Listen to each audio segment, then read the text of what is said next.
In this video, we show how to replace the cover in a PowerEdge R7725. Before working inside your system, read through and follow the safety guidelines to protect your system from potential damage and ensure your personal safety.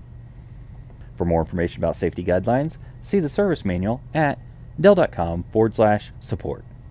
To remove a cover, rotate the lock to the unlock position, and then lift up on the latch, and then lift the cover to remove it.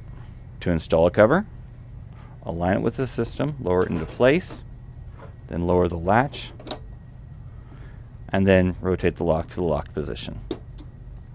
For more information or assistance about the PowerEdge R7725, visit dell.com/support.